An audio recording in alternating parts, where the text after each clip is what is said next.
Ya. Oke, Assalamualaikum warahmatullahi wabarakatuh. Waalaikumsalam. Oke, kita mulai saja ya. Waktunya sudah jam 9.40, insya Allah sesuai dengan jadwal kita. Ya.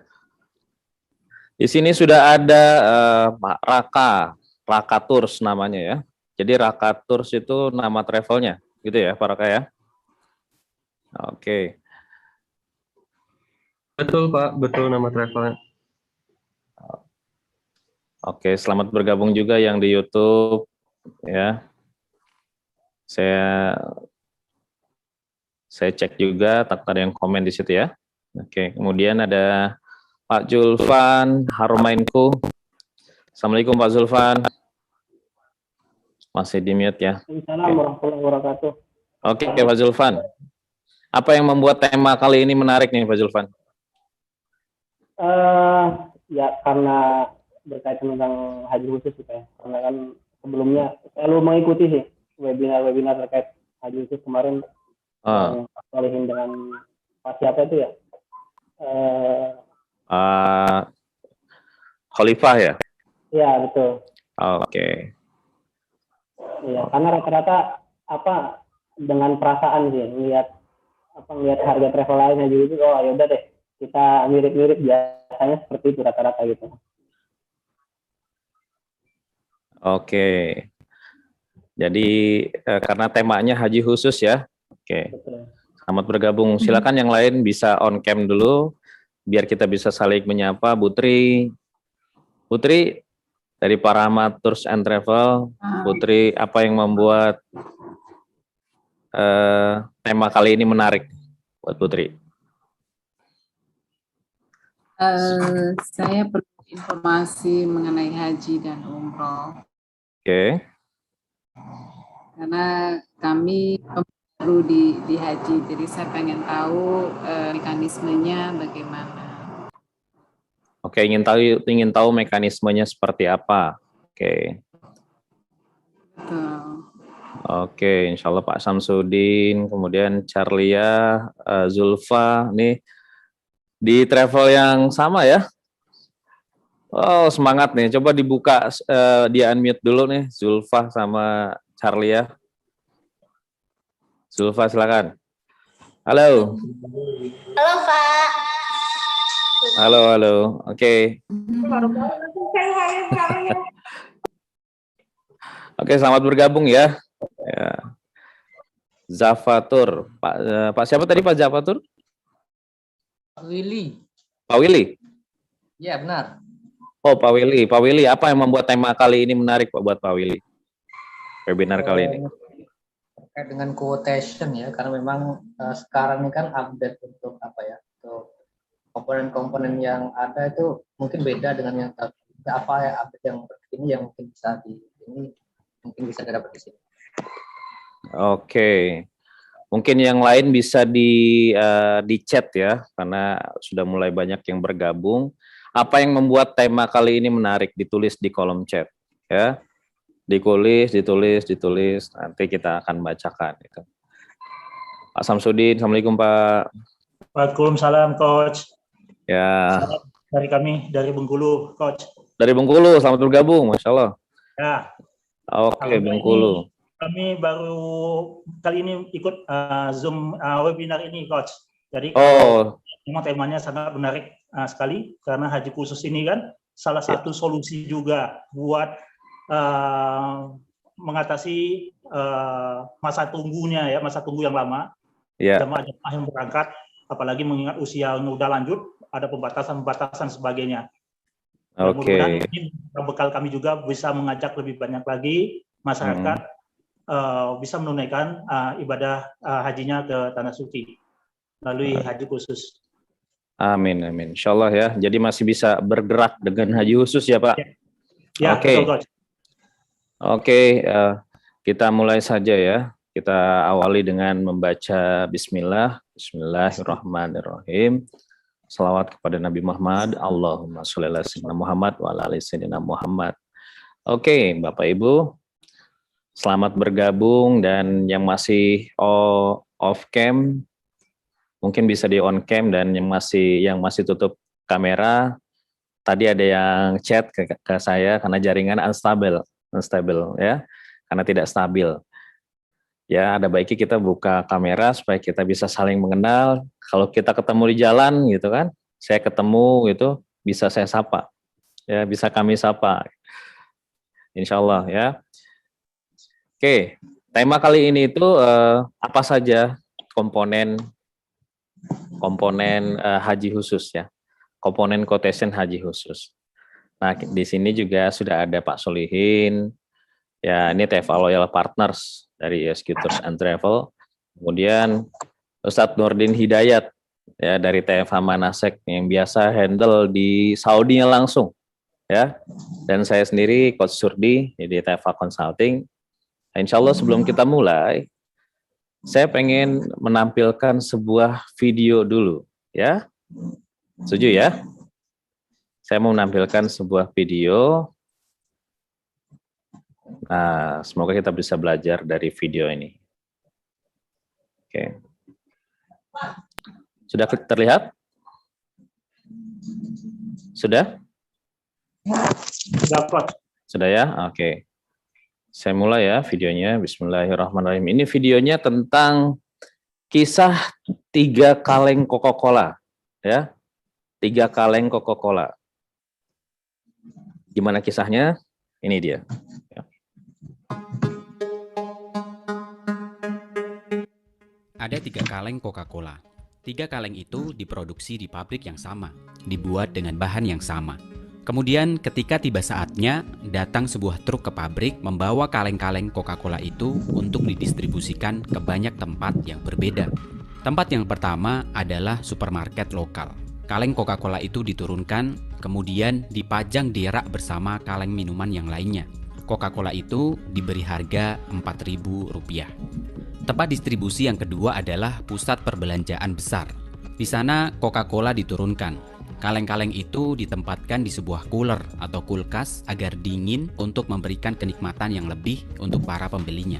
Satu kaleng Coca-Cola dijual dengan harga Rp7.500. Kemudian pemberhentian yang terakhir adalah Hotel Bintang 5. Kaleng-kaleng Coca-Cola itu diturunkan. Kemudian kaleng-kaleng itu ditempatkan di lemari pendingin, tetapi hanya dikeluarkan dengan pesanan pelanggan.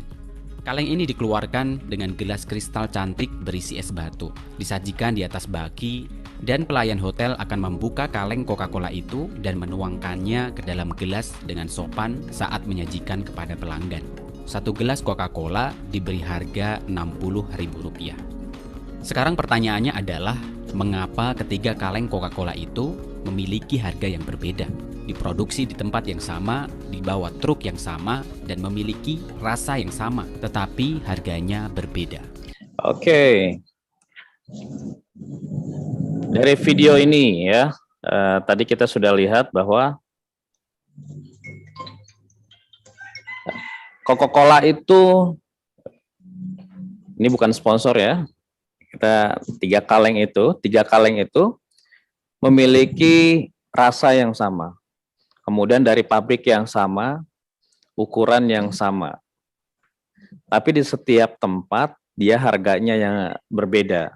Nah, kira-kira apa yang membedakan ketiga harga itu? Mengapa berbeda? Bisa dijawab di chat ya. Kenapa tiga harga itu berbeda? Silakan di kolom chat. Pak Samsudin, Zulfa, apa? Oke, udah mulai terlihat. Service, cara menyajikannya coach. Target market, service, fasilitas dan tempat, beda pasar, beda pelayanan, tempat yang berbeda. Oke. Apalagi positioning. Oke, apalagi? Ada lagi? Positioning, service, fasilitas, dan tempat. Ya. Service yang beda. Oke, betul. Afrika, positioning, tempat yang berbeda, beda pasar, service, fasilitas, dan tempat, target market. Cara menyajikannya, coach, service. Oke. Oke, dari semua pertanyaan, dari semua jawaban yang tadi ya, yang tadi sudah disebutkan di kolom chat, ada service, kemudian juga ada positioning, yaitu orang marketing brand sekali itu ya, marketing. Gitu. Positioning service yang berbeda. Oke, sekarang kita kaitkan ke dalam tema kita kali ini, ya, mengenai haji khusus, gitu kan?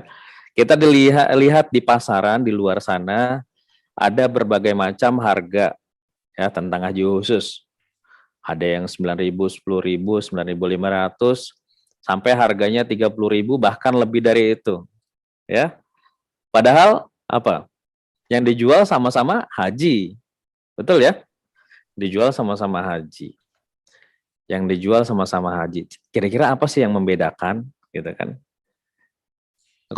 Nah tadi Coca-Cola tadi komponennya sama nggak? Sama, soda juga, gitu kan? Soda juga sama, yang kita jual juga haji, gitu. Cuma yang membedakan harga-harga itu apa? Nah di sini sudah ada Pak Solihin. Assalamualaikum Pak Solihin. Waalaikumsalam warahmatullahi wabarakatuh. Terima kasih Pak Solihin sudah bergabung dan menyempatkan waktunya untuk sharing sama sahabat TFA di sini, TFA Consulting. Dan Kang Nurdin Hidayat, selamat bergabung juga ya untuk sharing pengalamannya gitu. Kira-kira dari Pak Solihin nih yang sudah biasa menghandle jamaah haji khusus ya di SQ, kira-kira bisa share nggak pengalaman ke kita? Apa sih yang membedakan perbedaan harga itu dan dikaitkan dengan komponen? Apakah ada komponen yang berubah di dalamnya? Ya. Kita silakan. Makasih Coach. Langsung ya ke jawab pertanyaan ke Surdi. Bismillahirrahmanirrahim. Assalamualaikum warahmatullahi wabarakatuh. Assalamualaikum warahmatullahi wabarakatuh. Ini alhamdulillah nih 20 yang hadir. Kawan-kawan semuanya seperjuangan, senasib, sepenanggungan. Ya. Para senior, para guru-guru gitu ya. Ini rasanya nggak pantas nih saya berbicara di depan kawan-kawan semuanya, karena ngajarin ikan berenang itu kan nggak usah diajarin gitu ya. Bisa gitu ya. Jadi cuman saya sharing saja kebetulan saya sejak tahun 2004 lah. 2004 saya udah berkecimpung atau memfokuskan diri ya, memfokuskan diri untuk fokus di umroh dan haji ya, Timur Tengah dan umroh dan haji, baik dalam kegiatan marketing saya, kegiatan ngitung tur saya, melaksanakan sebagai tour leader dan seterusnya sampai dengan sekarang ya. Mengkaitkan antara tadi Coca-Cola kan sekarang ini rame dibicarakan gara-gara Cristiano Ronaldo menggeser 2 Coca-Cola di mejanya ke kanan itu hanya karena anaknya dididik untuk menjadi profesional, pemain profesional di bidang sepak bola gitu ya, karena sekarang anaknya itu kan masih minum soda gitu, minum soda. Jadi kalau masih minum soda jangan berharap untuk menjadi profesional di bola kan gitu. Nah, ada satu teori nih Coach Surdi mengenai Coca-Cola dan haji dan umroh umumnya ya, sederhana, dan saya praktekkan nih sejak lama. Kebetulan saya juga dapat ilmu service quality, kualitas pelayanan ini dari guru saya, kebetulan hadir juga di sini ya, Bu Cucu Kurniati. Beliau pengajar senior, dosen saya yang saya hormati, ilmu beliau saya pakai dengan sekarang tentang kualitas pelayanan. Saya ingat betul apa yang disampaikan Bu Cucu waktu itu, waktu zaman saya masih sekolah, masih kuliah di Bandung. Jadi kalau haji itu kan yang dijual tadi Coach Surdi sampaikan benar sekali, yang dijual haji itu kan sama. Ya, yang dijual haji itu wukuf di Arafah, mabit di Musdalifah, kemudian mabit melontar jumroh di Mina, kemudian tawaf ifadah di Mekah, sa'i di Masjidil Haram maksud saya, itu sama produknya. Yang membedakan tadi satu, memang kalau harga itu terus terang aja, harga itu pastinya adalah komponen yang terkait ya, yang terkait langsung, pesawat, hotel, ya, makan, tenda, dan bus gitu. Itu terkait langsung yang bisa mempengaruhi komponen harga.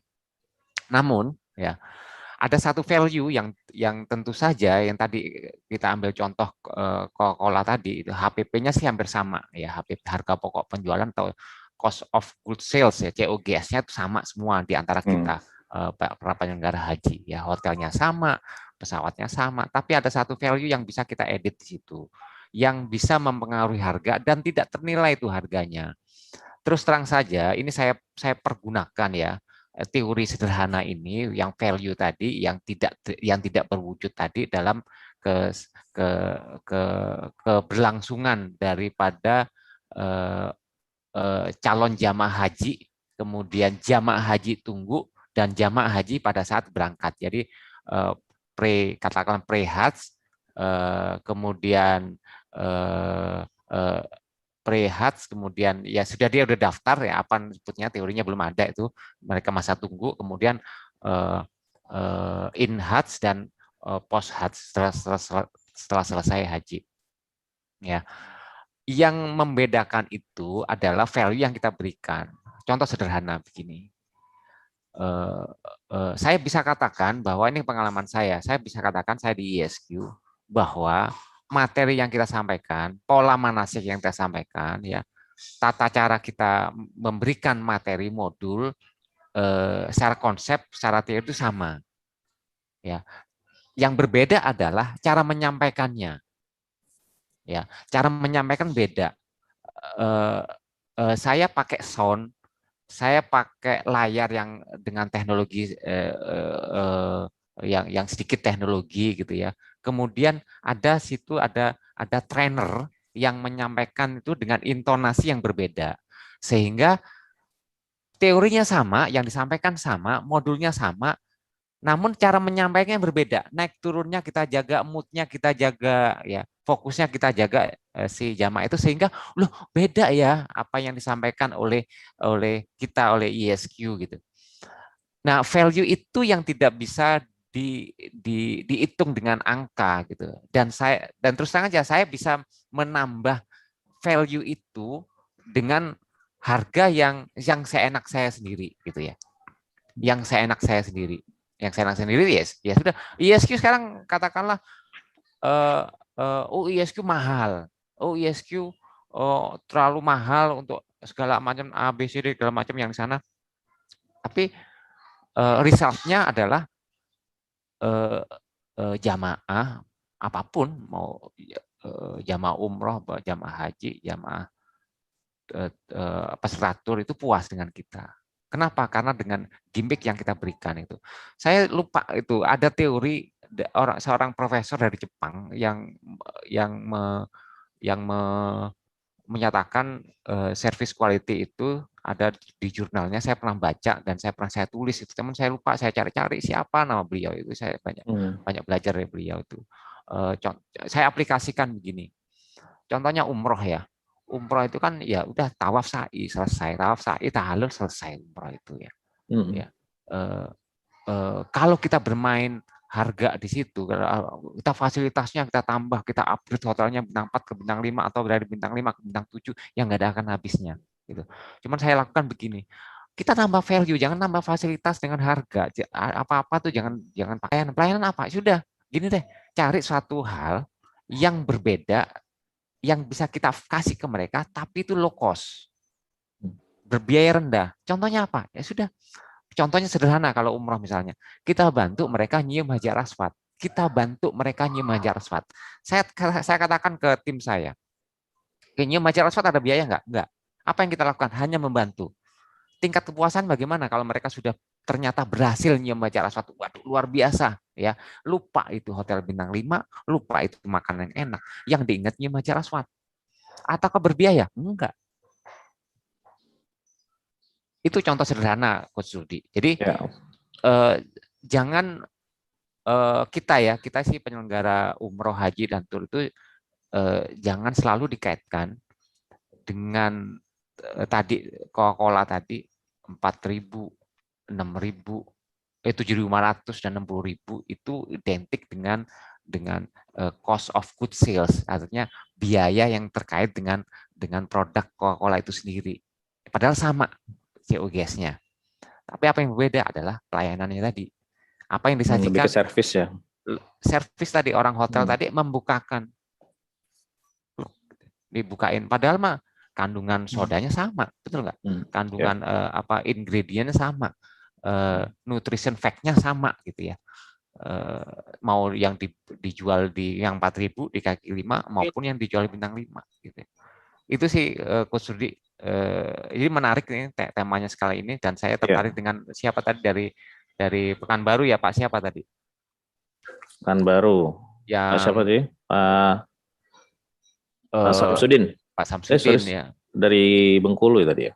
Iya, ada itu yang pada saat pandemi ini ya terus terang saja kalau kita ngomong penyelenggara haji umroh, terus kemudian tur barangkali ya alhamdulillah kalau yang sudah PIHK ya, salah satunya yang bisa menghidupi kita ya dari haji gitu sekarang ini. Oh gimana Pak Solim gitu. Ya udah lanjut silakan. Tema yang menarik Pak Solihin. Jadi memang tadi ini harus dibahas khusus nih mengenai value ya, value added, gimana cara membahas value. Oke, kembali ke komponen dasar nih Pak Solihin ya. Tadi sudah sempat disebutkan bahwa komponen dasarnya ya wukuf, ya, kemudian musdalifah, kemudian tawaf gitu. Nah, yang mempengaruhi secara yang mengeluarkan value ya, kemudian juga dan itu memang ada value-nya besar gitu. Kira-kira detail-detail apa saja sih Pak Solihin? Atau ya detail-detail yang nggak hanya besar saja, detail-detail kecil yang biasanya diabaikan sama PIHK, yang itu tuh tidak masuk ke dalam komponen-komponen yang diperhitungkan gitu. Ya, ini sebenarnya lebih tepat Kang Nurdin Hidayat nih yang menjawab komponen-komponen yang yang pokok ya pada saat berada di sana pada saat pelaksanaan haji ya. Namun saya cuma meng-highlight, nanti mohon ditambahkan sama Kang Nurdin Hidayat. Jadi kalau saya ya lebih ke pre keberangkatan, artinya pada saat jamaah itu kan kalau haji itu saya bagi menjadi 5 masa namanya. Masa orientasi, orang menumbuhkan orang untuk kewajiban berangkat haji ini wajib loh gitu ya. Kemudian masa tunggu pendaftaran, jadi ada 5 tahap. Masa tunggu pendaftaran ini genting nih.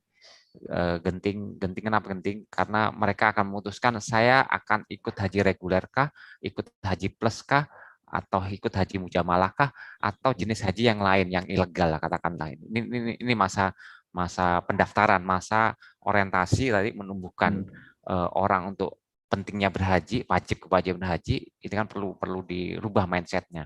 Kemudian masa pendaftaran ya, masa mereka sedang mencari PIHK, mencari travel agent ya, kemudian menentukan jenis hajinya apa yang dipergunakan, dan tentu saja nanti harga segala macam akan jadi pertimbangan. Kemudian masa tunggu keberangkatan. Jadi sudah daftar dapat porsi, masa tunggu pendaftaran. Kalau haji plus kan 5 sampai 7 tahun, haji khusus kan. Kalau haji reguler tuh bisa 20 tahun, 15 tahun, 30 tahun, 40 tahun, dan pada saat di sana kemudian masa proses hajinya itu dan setelah pulang haji. Nah, tentu saja masa-masa ini yang tadi disampaikan itu perlu biaya. Itu juga harus jadi pertimbangan. Nanti Kang Nurdin akan cerita banyak tentang komponen yang ada di Saudi Arabia. Cuman saya akan menggambarkan bahwa keseluruhan masa, terutama masa pada saat mulai masa tunggu keberangkatan itu adalah ada biaya juga gitu yang perlu kita perhitungkan gitu. Jangan sampai nggak dihitung. Misalnya pembinaan selama 5 tahun, manasiknya seperti apa, kemudian kita harus merencanakan perlengkapannya, kita harus juga menghitung hal-hal yang di luar komponen utama ya, komponen utama kayak tiket itu kan komponen utama gitu ya, segala macam. Tapi saya mengingatkan di sini ya, sekedar sharing, biasanya PIHK penyelenggara itu lupa menghitung tadi dari masa orientasi, ya masa orientasi katakanlah di biaya promosi, masa pendaftaran juga promosi, dan masa tunggu keberangkatan itu ada biaya yang cukup besar sebenarnya yang bisa kita hitung sebenarnya di dalamnya itu. Itu kadang nggak kelihatan ya, tapi harus kita perhitungkan. Itu maksudnya saya dari sisi itunya aja, nanti Kang Nurdin Hidayat yang banyak cerita itu. Oke, menarik. Tadi ada 5 masa ya, berarti ada banyak komponen sebenarnya yang harus kita ketahui di 5 masa itu dan harus masuk ke dalam hitungan quotation haji ya, Pak Solihin ya? Ya, kalau saya perhitungkan. Oke, kita tanya sama Kang Nurdin Hidayat, Ustadz Nurdin Hidayat. Kang Nurdin, Assalamualaikum. Assalamualaikum warahmatullahi wabarakatuh. Oke, Kang Nurdin. Kang Nurdin kan biasa handle di Saudi nih, umroh, mau haji, ya kan? Sudah melihat berbagai macam servis, ya, servis mulai dari harga yang 9.000 sampai ke 30.000 gitu ya, bahkan lebih dari itu. Nah, Kang Nurdin, sebenarnya apa sih komponen haji yang paling terlihat gitu ya? Dan apakah ini mempengaruhi pelayanan dan kepuasan jamaah itu sendiri? Silakan, Kang Nurdin. Bismillahirrahmanirrahim.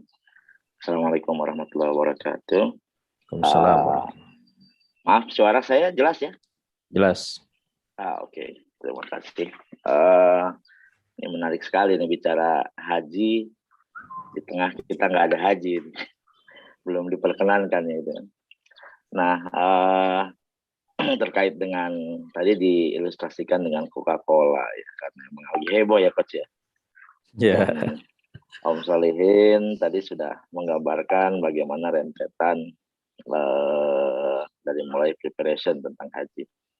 Jadi memang kalau bicara haji ataupun umroh, ya haji kita sekarang bicara, ya objeknya tetap sama kan. Kita harus wukuf, kita harus mabit, kita harus tawaf ifadah, terus kemudian tahallul gitu kan. Ya wajib dan rukunnya sama, tidak ada yang berubah. Seperti halnya bahan Coca-Cola tadi kan, sama Coca-Cola, tapi penempatannya yang berbeda. Nah, di Saudi sendiri sekarang ini sebenarnya dari tahun 2016 ya, 16 itu sudah ada e-hajj. Semuanya sudah tersistem, semuanya sudah rapi. Jadi kalau sebelum tahun 2016 itu biasanya bulan Syawal sampai Zulqa'dah itu bos-bos travel pada datang ke Saudi gitu kan, untuk mengurus namanya barcode ya. Mungkin Om Solihin pernah ngerasain tuh bagaimana serunya ngurus barcode gitu kan. Karena saat itu masih manual gitu kan, sehingga semuanya harus diproses dan diurus secara manual, dari satu kantor ke kantor lain, dari satu meja ke meja lain, sampai semuanya lengkap ijraat ataupun perlengkapan persiapan haji, dan setelah itu baru bisa issued visa gitu kan di Indonesianya. Itu pun tidak cukup sampai di situ kesulitannya. Saat jemaah datang pun karena semuanya masih manual ya, di airport, terus kemudian proses masuk ke hotel, perjalanan dari antar kota Mekah, Madinah ataupun Jeddah, Mekah, itu juga melewati beberapa checkpoint yang semuanya dicek secara manual dan itu cukup menyulitkan. Nah, perkembangan sekarang dengan e-hajj itu sebenarnya semuanya menjadi lebih mudah, Coach, gitu kan, karena sudah digital ya. Bahkan sekarang bos-bos travel juga hampir nggak perlu ke Saudi, semua bisa diurus dari Indonesia. Yang penting pembayarannya benar gitu kan. Nah, setiap travel kan dikasih account di Bank Riyadh di Saudi. Nah, si saldonya kan nggak boleh kosong gitu. Jadi setiap ada tagihan ya harus dibayar tagihan, itu langsung dipotong dari rekening saldonya itu. Nah, saya kira dengan sistemasi Saudi yang sudah digital seperti ini kan paling tidak setengah dari kegiatan travel umroh haji ini yang tadinya ribet, yang tadi saya ceritakan, itu kan sudah selesai. Mestinya nih sudah harus fokus ke yang diceritakan sama audiens tadi, services gitu kan, positioning, terus kemudian bagaimana memberikan value added seperti yang diceritakan Om Sol, meskipun itu value added yang tidak berbiaya itu saya setuju sekali Om. Setuju sekali karena itu sebenarnya jarang terpikirkan oleh travel gitu. Nganter ke Hajar Aswad biar nggak kena sama ini ya Om ya, sama broker Hajar Aswad ya. Karena fenomena di Saudi itu ada beberapa ya saya katakan oknum lah ya.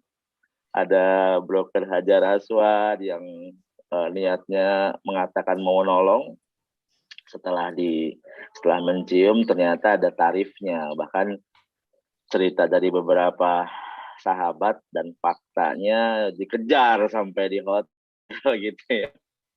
Nanti hotelnya juga dilihat, kalau hotel bintang 5 misalnya, wah tarifnya mahal sekali, hotel bintang 3 bintang ini mungkin agak turun, dan itu pernah terjadi sama kakak saya gitu kan, kakak ipar. Saya sudah sering mengingatkan jemaah gitu kan agar hati-hati kalau ke Hajar Aswad, di sana ada ya broker itu tadi, kakak ipar saya malah kena gitu kan pas lagi umroh dulu. Nah, itu menarik sekali value added seperti itu ketika diterapkan di travel yang itu akan membuat servisnya juga menjadi berbeda gitu kan. Nah, di rentetan haji kita tahu di haji itu yang paling penting itu adalah wukuf ya, karena al-hajj Arafah. Dan pasti kita lihat saat berwukuf itu meskipun kondisi jemaah lagi sakit, kondisi jemaah lagi mungkin udah mau sekarat gitu kan, mau meninggal.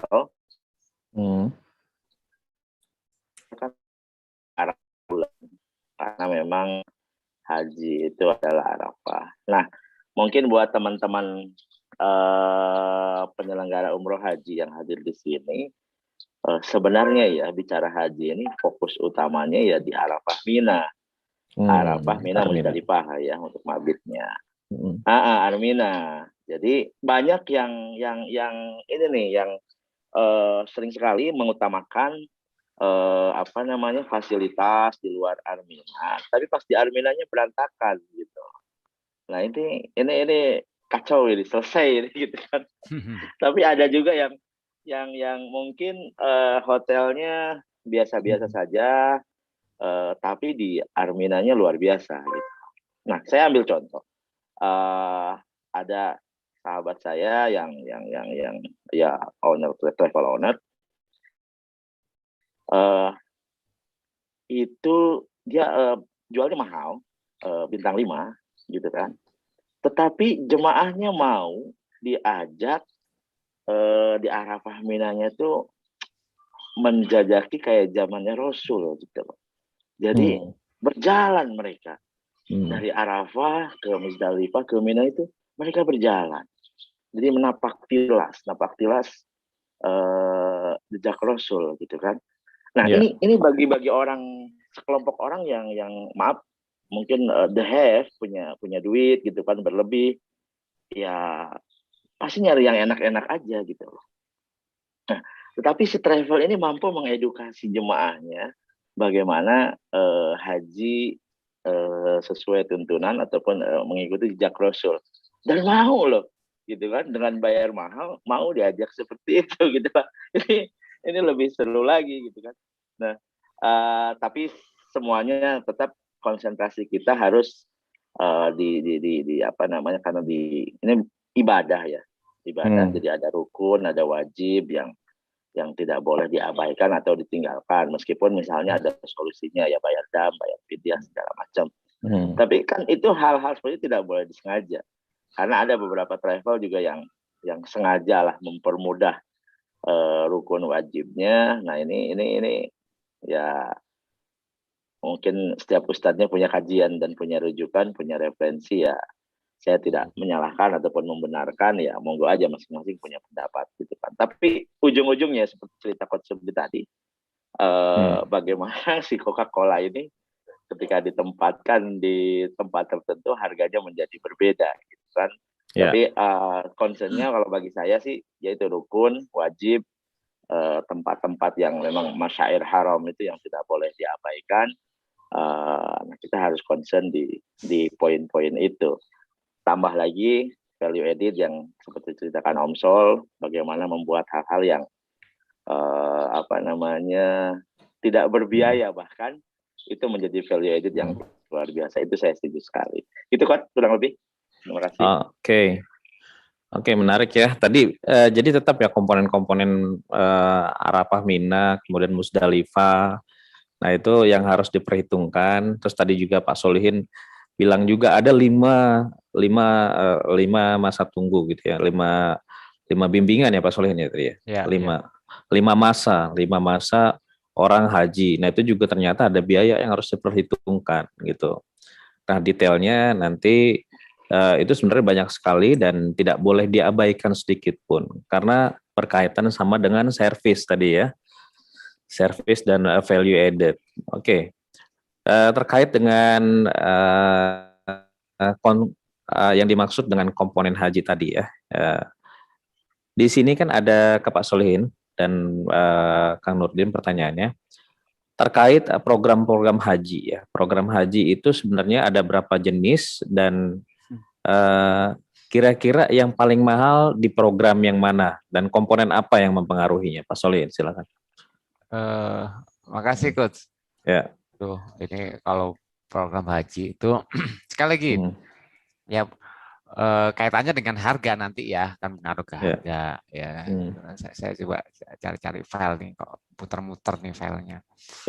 Jadi kita seperti yang kita ketahui bersama ya Bapak Ibu, kawan-kawan semuanya ya, para alim ulama, sekali lagi bahwa di antara kita pasti sudah melaksanakan haji ya.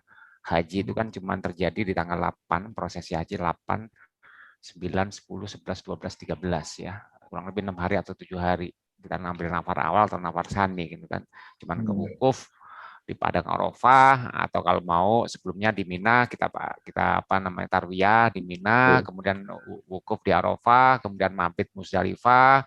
Kalau mau tawaf ifadah dulu, sa'i, kemudian baru akobah gitu ya, baru nginep di Mina, kemudian lontar jumroh, ulah usta akobah, tanggal 11, 12 kalau ngambil nafar awal balik ke hotel kita atau di apartemen, atau kalau ngambil nafar sani ya sampai tanggal 13 Zulhijjah. Itu kan pokoknya udah seperti itu. Nah, dari situ mulai berkembang Coach Surdi. Ya, ada namanya program awal, program tengah, program akhir. Program awal apakah masuk Mekah dulu, masuk Madinah dulu, baru haji, atau dibalik masuk Madinah dulu, Mekah, kemudian haji, pulang kan gitu program awal. Atau banyak kombinasinya, satu program awal saja itu bisa saya turunkan menjadi 5 macam program awal, Mekah dulu atau Madinah dulu. Mekahnya berapa malam, Madinahnya berapa malam. Itu bisa menjadi variannya bisa 5 macam. Kemudian tengah juga sama. Tengah itu mau Madinah dulu atau Mekah dulu, baru haji, baru mau Mekah dulu, baru Mekah atau Madinah kemudian. Itu program tengah. Ya, itu varian juga sama itu. Ada mungkin 5 sampai 10 varian. Ya. Kemudian program akhir pun sama. Program akhir tuh datangnya kemana dulu? Mau nginepnya di apartemen kah? Baru haji gitu ya, prosesi haji tanggal 8 sampai tanggal 13 Zulhijjah tadi ke Mekah, Madinah. Nah, Madinah juga macam-macam. Di Mekahnya juga mau bermalamnya cuma 2 malam kah, 3 malam kah? Di Madinahnya juga mau yang arba'in kah? Ngambil yang 5 hari kah atau berapa? Itu macam. Jadi kalau saya pernah hitung, ya, saya coba formulasikan ya, itu ada 30 alternatif program haji. 30 alternatif. Ya, Tapi yang besar itu ada 3. Tadi program awal, kalau haji reguler itu kloter-kloter awal. Kloter 1, 2, 3 gitu ya. Nah, mereka pun kloter awal itu juga ada yang masuk Mekah dulu, ada masuk Madinah dulu, di balik-balik gitu ya. Itu kemudian itu dari program tadi awal, tengah, akhir itu diturunkan jadi dua bagian besar ya. Bagian besar apalagi arba'in dan arba'in. Kalau ini saya kan arba'in dan arba'in itu sudah menjadi hal yang umum gitu ya. Ini programnya apa nih, arba'in non arba'in gitu. Padahal di luar negeri sih nggak ada gitu ya. Nanti Ustadz Nurdin tuh bisa menjelaskan tuh. Nah, ini ya. Nah, itu ada kurang lebih 40 alternatif ya. Sambil ini mudah-mudahan saya ada filenya ini. Ada filenya. Sambil ini ya. Jadi kita turunkan dari macam-macam tuh program yang memang perhitungannya beda kan. Kemudian dari situ coach, ya dari program tadi garis besar itu 3 tadi ya. Awal apa tadi? Awal, tengah, akhir gitu ya. Awal, tengah, akhir gitu ya. Kemudian kita turunkan. Nah, ini konsep bisnis biasa nih. Dari situ ada namanya low season ya. High season, medium season, high season, peak season, super peak season. Nah, kalau haji itu beda sama kita belajar di teori ya. Kalau untuk hotel ya ada kan cuma 3 biasanya.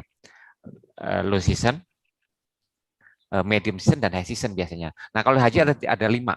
Tadi low season, medium season, high season, peak season, super peak season. 5. Nah, dari mana kita tahunya itu? 1 ya, ini kan pasar saja gitu. Kecenderungan pasar ada di mana? Pasar, alternatif pasar atau yang disukain oleh jamaah calon jamaah haji atau jamaah haji tunggu ini adalah program-program akhir. Saat ini ya, sekali lagi saya bilang saat ini trennya ke sana, program akhir.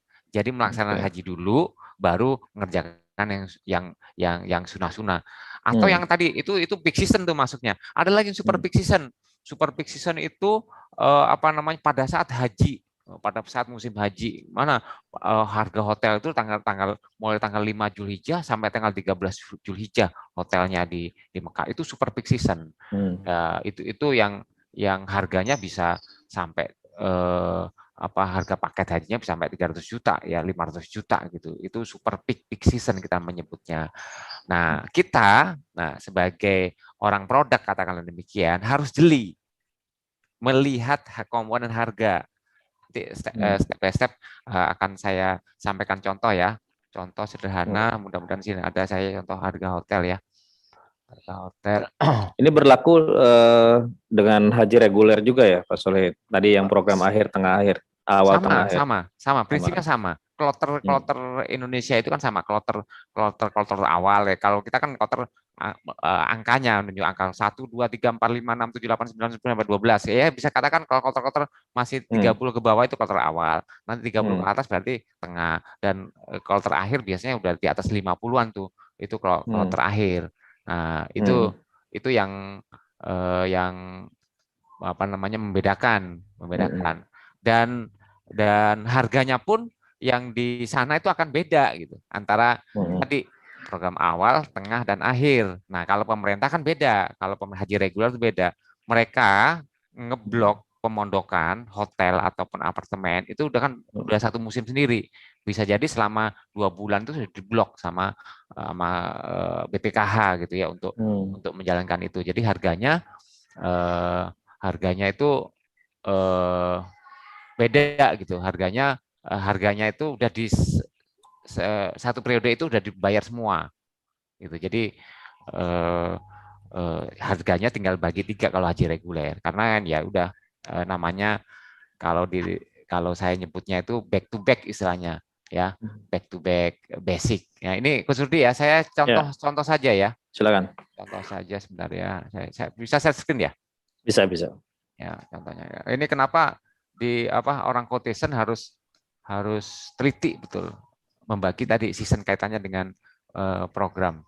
Misalnya, nah ini contoh harga Shazia Hotel. Ini tahun 2020. Coba kita lihat bersama-sama ya. Kelihatan coach ya? Dibesarin lagi, Pak Solin. Bentar ya. Ya. Saya besarkan baru 21%. Ya.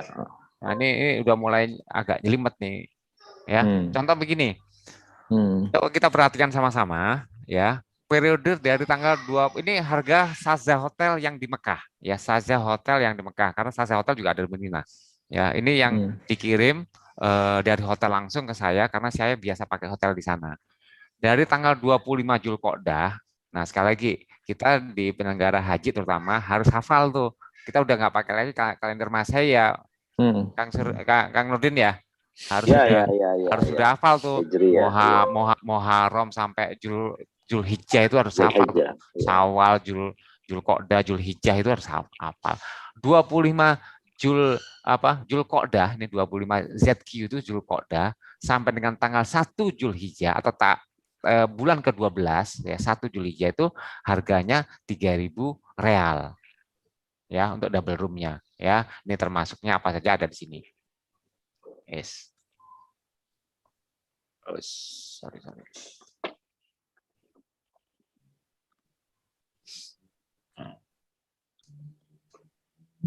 Ya, coba. Kemudian dari 1 Zulhijjah ke 4 Zulhijjah, ini tiap hotel beda-beda ya. Mereka akan membuat harga itu bervariasi tergantung dari tadi demand-nya, sekali lagi, demand dan supply-nya di hotel itu. Demand-nya tinggi, dia akan naikkan. Jadi nggak sama antara hotel satu dan hotel yang lain. Ya. Nah, kebetulan di Saza ini akan seperti ini, 25 Zulqa'dah sampai 1 Zulhijjah harganya 3.000. Nah, 1 Zulhijjah sampai 4 Zulhijjah ini kebetulan sama. Ini saya katakan bahwa ini medium season ya. Tapi perhatikan coba. Dari tanggal 4 Zulhijjah sampai 14 Zulhijjah, ini yang memang periode haji ya, haji ini kan apa namanya? 8 sampai tanggal 13 ya, Pak. 4 Zulhijjah sampai 14 Zulhijjah berapa harganya, Coach? 35.000. 35.000. Wow. Berapa kali lipat ya berarti? Ya, udah 35.000. 12 ya, kali lipat. Ini sekali lagi ini pakai hotel Saza ya. Ini agak berbeda. 35.000 real ya. Kemudian kita harus ngambilnya half board. Kita harus ngambil itu breakfast pasti, makan siang atau makan malam harus. Kalau nggak diambil, kalau nggak dimakan ya sudah. Kenapa dilakukan half board? Kan bisa jadi makan siang atau makan malam itu di jalan atau di tenda atau di apa gitu ya. Tapi harganya coba dari cuma 3.000 menjadi 35.000. Padahal Saza ini rank 3. Betul nggak, Kang Nurdin? Iya, agak ke belakang, Om. Iya, Saza itu rank 3, bukan rank 1. Rank 1 kayak di Zamzam ya, kemudian Intercon, ya itu rank 1. Saza itu rank 3. Nah, kalau di rank 1 ya sudah nggak usah ngomong, bisa jadi harganya 100.000, ratusan ribu real gitu. Pada periode 4 Zulhijjah sampai 14 Zulhijjah. Nah, kemudian tanggal 14 Zulhijjah sampai 20 Zulhijjah itu harganya mulai turun dari 35 jadi cuma 6.000 ya. Kita cek sekarang harganya ini harga paket ya atau harga per malam ya, kita cek di sini. Nah, ini harus diprototin ya. Nggak bisa kita hanya sekilas nggak bisa ya. Coba above rate insurance per unit per night inklusif VAT dan municipality fee. Bayangin. Ini harganya per malam. Ya, berarti 35.000 kali berapa? Dan ini harus ngambil paket. Ya. Nggak boleh ambil 25 Zulqa'dah sampai Zulhijjah karena kita keluarnya tanggal 30 Zulqa'dah misalnya, ya. Tanggal 30 Zulqa'dah kita bayarnya cuman kita nginep semalam itu nggak, kalau haji nggak boleh. Betul Kang Nurdin ya? Ya, betul, paket ya. Nah, begitu. Jadi sekali lagi pada saat kita akan menghitung haji ya, nah ini kenapa saya bilang kalau calon-calon jamaah haji itu nanya harga paketnya di PIHK A berapa sih, di B berapa sih, di ISQ berapa sih untuk keberangkatan 5 tahun lagi, 7 tahun lagi. Ya kita gimana ya, kita bukan dukun ya, kita bukan cenayang gitu ya, yang bisa memprediksi harga 5 tahun lagi, Coach. Jadi ini juga harus awareness ini harus kita pahamkan ya, kita pahamkan di jamaah haji, calon jamaah haji yang mau daftar haji. Nah ini tadi balik lagi ke sini, saya balik lagi ke 5 masa ini. Masa orientasi, masa tunggu pendaftaran, ini yang rawan nih, masa tunggu pendaftaran. Kenapa saya bilang rawan? Karena tadi masalah harga itu pasti akan jadi faktor salah satu keputusan si calon jamaah itu akan mendaftar. Berapa harga hajinya di ISQ, berapa harga hajinya di PIHKA, B, C, D, E, F, G. Padahal, sekali lagi, padahal berangkatnya masih 5 tahun lagi. Dan nggak bisa kita ngitung harga 5 tahun lagi. Kita hanya bisa prediknya juga, Bapak Ibu, harga haji tahun ini di kami adalah sekian ribu, 10.000 atau 11.000, 12.000, 13.000. 5 tahun lagi ya kurang lebih seperti ini gitu. Bisa naik, bisa turun. Gitu. Ini pentingnya masa tunggu pendaftaran. Maka orang daftar haji itu mengambil keputusan untuk daftar itu butuh awareness yang luar biasa sebenarnya. Ya, tidak boleh lagi nih sekarang nih. Ini yang masih berlaku pola lama sebenarnya di PHK di kita. 5 tahun lalu memang haji khusus itu sekarang daftar, Coach, ya. Tahun ini daftar 2021 misalnya, berangkat tahun 2022. Atau kalau kita daftarnya di bulan Januari 2021, berangkat tahun 2021. Itu 5 tahun lalu. Sehingga pada saat daftar, mereka nanya harga, ya kita bisa kasih harga. Nah sekarang zaman udah berubah. Masa tunggu pendaftaran itu 5-7 tahun lagi. Dan cilakanya, habit tadi orang menanyakan harga itu ya nggak berubah. Kenapa nggak berubah? Kita pun PHK ini ya jarang sekali mensosialisasikan. Kita terjebak pada rutinitas, habit yang lama. Dan sekali lagi habit orang Indonesia ya biasa, namanya mereka mau beli pasti nanya harga gitu ya. Nah, kewajiban kita sih sebenarnya PHK itu agar pada masa tunggu pendaftaran ini kita kasih awareness. Ini loh aturan Undang-Undang Nomor 8 Tahun 2019. Ini loh Peraturan Menteri Agama Nomor 5 Tahun 2021. Ini loh Peraturan Menteri Agama Nomor 6 Tahun 2021. Ini harus kita lakukan dan ini butuh effort. Siapa yang effort? Ya kita semua yang hadir di sini. Karena klien kita adalah calon jamaah haji yang akan daftar haji. Baik itu daftarnya di PPU, penyelenggara umroh, maupun yang penyelenggara haji, ataupun kita sebagai individu. Ya, kemudian baru masuk ke ini masa tunggu keberangkatan, ya, masa tunggu keberangkatan. Nah, disinilah nanti di titik inilah kita mau ngitung. Di tahun itu berangkat, baru kita ngitung, baru tuh komponen tadi harga hotelnya keluar, harga pesawatnya keluar, di sini keluarnya itu, Coach. Ya. Di kursor yang saya tunjuk ini, kelihatan kursor saya ya? Iya, kelihatan. Di sini baru akan muncul harga fix gitu. Ya, contoh begini, ini saya ada kasus real case saat ini masih berlangsung dan saat ini belum ada solusi buat saya. Saya ada kasus salah satu jamaah kita yang sudah daftar di tahun 2013-2014. Ya, waktu itu daftar ya. Dan harusnya sih jadwal itu 2021 berangkat sekarang gitu ya. Teman tunda-tunda, mungkin 2023 berangkat. Beliau menuntut ke kantor itu harganya sama seperti yang tahun 2013-2014 pada saat daftar. Kalau enggak akan dituntut katanya. Saya hadapin, ya tuntut atas dasar apa? Atas dasar perjanjian yang mana? Gitu ya. Soalnya saya pegang kuat namanya undang-undang tentang perhajian. Saya pegang kuat namanya peraturan menteri. Ya, jangankan kita PIHK, pemerintah pun ya, Kementerian Agama pun tidak bisa menjamin tuh harga hajinya kos haji 70 juta akan bertahan tahun depan akan 70 juta gitu ya. Itu namanya subsidi itu adalah soal lain, soal kebijakan dari pemerintah melalui APBN. Tapi real cost haji reguler itu 70 juta, sebelumnya 50 juta. Kan gitu kan. Hal-hal seperti itu yang wajib memang kita istilahnya kita tentukan, dan kita pun PHK jangan panik menghadapi seperti ini. Kasus seperti saya ini. Ya.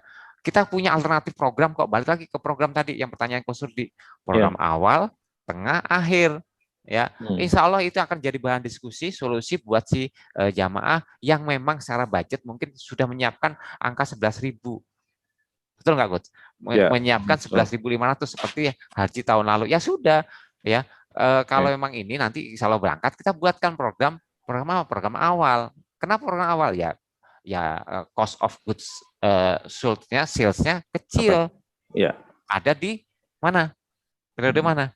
Low season, betul nggak?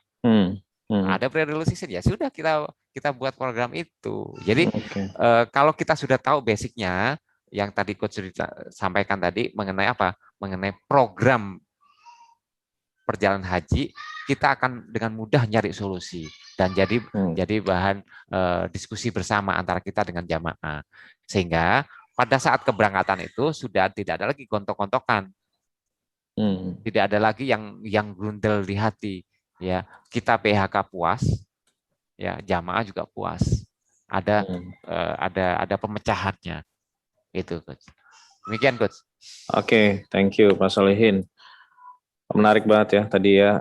Berarti emang harus punya orang ya kalau mau jadi PHK yang punya skill tadi itu harus ada itu.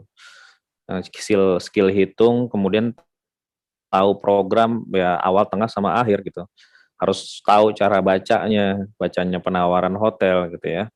Oke, ke Kang Nurdin sekarang. Kang Nurdin kan di Saudi nih handle banyak partners gitu ya. Banyak partners. Nah, sudah menghandle program awal, tengah, dan akhir dong tentunya ya. Berarti alhamdulillah. Berarti timnya nggak pernah pulang ya berarti ya. Alhamdulillah. Gimana pengalamannya tuh? Bisa diceritain nggak? Gimana perasaannya? Saya pas 10 Zulhijjah ada di Indonesia gitu kan. Oke.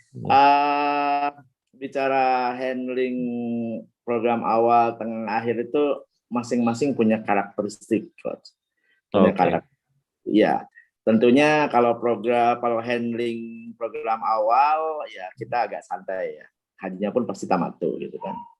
Kita lebih santai karena dari kedatangan sampai ke hari haji itu masih punya waktu yang cukup dan relatif panjang gitu kan. Sehingga mungkin ini harus diisi dengan hal-hal yang banyak memberikan tausiah ataupun persiapan untuk pelaksanaan haji gitu kan. Nah biasanya di program awal ini jemaah lebih enjoy karena dia benar-benar well prepare gitu kan, siap secara mental, terus kemudian persiapan kondisi dan keilmuan juga biasanya Ustadz terus hampir tiap hari ngadain pengajian terus baik di Mekah ataupun di Madinah gitu kan. Nah, sehingga pas hari hanya biasanya lebih siap dan begitu selesai mereka kan langsung pulang jadi fresh tuh pulangnya itu baru selesai haji pulang gitu kan. Nah yang tengah mah ya sosok lah gitu kan, artinya dari mulai kedatangan sampai kepulangan pun ya ada jarak yang sama-sama imbang gitu.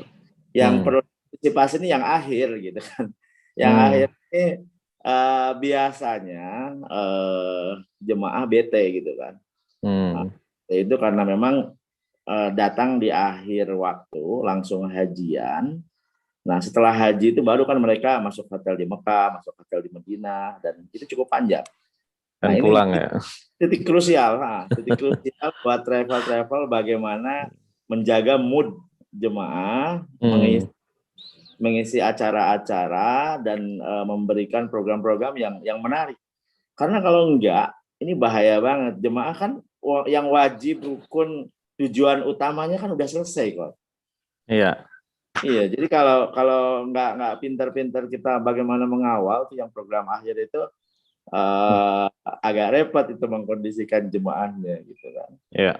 Itu sih pengalaman kami di sini ya, bagaimana menghandle mereka. Dan terkait tadi yang ditunjukkan Om Sol mengenai biaya hotel apa segala macam, itu adanya gitu kan. Jadi kalau sudah tadi super peak season, itu bukan masalah uang di sini, Coach. Bukan kamarnya ada nggak gitu.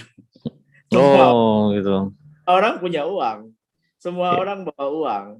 Dan sorry itu saya ya, orang-orang Afrika lah, saya sebut itu orang-orang Afrika itu bawa uangnya udah koperan gitu. Bawa uangnya koperan, udah bukan lagi transfer, mereka siap bayar di reception gitu. Tapi kamarnya ada nggak gitu. Itu ya. Jadi punya duit banyak pun kalau nggak ada kamarnya kan nggak bisa masuk gitu loh. Nah, ya memang kalau udah bicara haji dan bicara umroh Ramadan, ya itu panennya orang-orang yang ada di sini lah gitu kan, yang di Mekah. Panen dalam artian ya peak seasonnya mereka untuk berkhidmat juga, untuk bekerja, melayani tamu Allah yang datang. Sehingga ini perlu ditarik benang merahnya bagaimana travel agent membuat sinergitas yang oke lah gitu kan. Karena tujuannya kita kan pengen melayani dengan sebaik-baiknya. Ini menarik, Coach. Di sini juga ada, saya lihat ada Ustadz Ali Basuki Rahman, ABR. Assalamualaikum Ustadz. Dia kan ABR. Harian Ampuri nih. Ampuri ya. Dinamika bagaimana ngelola travel juga luar biasa pasti kan. Ini bisa di-sharing nih, Coach. Terus kemudian ada dua Ali nih. Yang satunya Ali Abdullah. Ini sahabat saya dari Australia, Coach. Assalamualaikum Pak Ali Abdullah, Ali Basuki. Saya kebetulan sama beliau nih setiap tahun suka ketemuan karena beliau juga bawa jemaah dari Sydney, dari Australia. Tentunya bukan cuma orang Indonesia yang ada di Australia, tapi beliau juga bawa orang Australia aslinya. Dan itu banyak cerita-cerita yang bisa di-share juga tuh, Coach. Menarik itu. Iya, nanti Pak Ali Basuki insya Allah ada sesi tersendiri, Ustadz Nurdin. Mantap. Ada ini tentang cara mengurus PHK gimana. Wah, keren itu. Gimana tuh? Ya, insya Allah nih ya. Nanti ada kita cari waktunya nanti ya Pak Ali Basuki, insya Allah. Oke, mungkin dari sini sebelum saya melanjutkan pertanyaan, ada peserta yang mau bertanya dari tadi yang sudah dipaparkan sama Pak Nurdin dan Ustadz Nurdin dan Pak Solihin, mungkin silakan. Ada yang mau bertanya melalui chat mungkin? Nggak ada ya? Oke, lanjut ke Pak Solihin ya, Pak Solihin. Tadi kan ada dari Pak Samsudin dari Bengkulu tuh, ya kan. Kemudian dari pernyataan dari Kang Nurdin gitu. Kalau misalnya punya duit nggak ada artinya gitu kan. Nah sekarang kita ada di posisi seperti ini nih sebenarnya di Indonesia ya kan. Orang punya uang tapi nggak ada artinya, ya kan. Sampai Pak pengacara yang terkenal itu siapa namanya, Hotman Paris bilang saya bingung uang saya nggak bisa dipakai apa-apa sekarang gitu. Nah kira-kira banyak nggak orang-orang di Indonesia ya yang kaya, yang punya banyak uang, bingung mau ngapain? Nah, pasti banyak kan gitu. Nah ternyata ini dimanfaatkan momen ini ya sama Pak Solihin gitu ya. Keberhasilan beliau pada tahun 2020 pada saat pandemi kira-kira sekitar ada beberapa ratus orang yang mendaftar haji khusus ya Pak Solihin. Ya, bisa share nggak Pak Solihin kira-kira pengalamannya itu apa saja yang dilakukan gitu. Saat teman-teman travel ini lagi pada tutup kantor ya, Pak Solihin masih buka. Silakan Pak Solihin. Ya, makasih Coach. Jadi webinar haji ini kan kita mulai dari minggu lalu ya Coach ya, makanya tentang haji ya. Tentang haji ini saya senang sekali surprise. Jadi saya bisa sharing ke teman-teman penyelenggara umroh, haji atau perjalanan wisata yang lain di BPW itu ya. Memang kadang yang membatasi kita itu untuk berdagang, katakanlah gitu ya, berbisnis itu kan pikiran kita sendiri. Kita menyangka kan gitu. Kita menduga gitu. Kita menduga pandemi ini orang nggak mau daftar haji. Kita menduga siapa sih yang mau gitu ya. Kita menduga, nah menduga itu akhirnya itulah yang menjadi barrier kita sebenarnya. Itu ya juga yang akhirnya saya dobrak itu nggak boleh gitu. Akhirnya di awal-awal itu coach, kalau boleh saya cerita ya, di Maret itu saya semacam mengasingkan diri, bukan mengasingkan diri arti saya di rumah diem itu enggak gitu ya. Saya mengasingkan diri dari hiruk pikuknya umroh dan haji. Artinya apa? Saya tidak mau berteman, ya katakanlah tidak mau berdiskusi seperti ini dengan teman-teman penyelenggara umroh, penyelenggara haji, teman-teman BPW itu saya nggak mau. Saya hindari sebisa mungkin gitu. Saya lebih baik saya berdiskusi dengan orang-orang yang memang relate atau di luar industri ini, core business ini, supaya saya dapat ada peluang apa yang bisa saya kerjakan gitu ya. Saya tidak aktif di webinar membahas kenapa Saudi menutup, kapan dibuka, kapan umroh dibuka, kapan haji dibuka, haji itu berangkat atau tidak. Saya tidak mau terlibat dalam hal itu. Gitu. Yang saya lakukan adalah ya saya lebih fokus diri bahwa satu saya harus cari alternatif. Maka yang saya lakukan di Maret tahun 2020 ya 2020 sudah saya open mic. Saya open mic begini bahwa kantor ISG Tour itu masih buka. Kami masih menerima pendaftar haji. Ya karena hanya satu itu aja yang bisa kita jual kan? Ya. Ke Jepang tutup, ke Hong Kong tutup, kemana-mana tutup. Yang buka hanya haji, apalagi umroh. Yang buka hanya mendaftar haji. Hajinya pun nggak berangkat juga. Yang kita terima daftar haji. Ya sudah, waktu itu Zoom masih belum booming seperti sekarang. Saya sudah live FB, saya live di YouTube. Ya saya ngomong apa adanya sudah.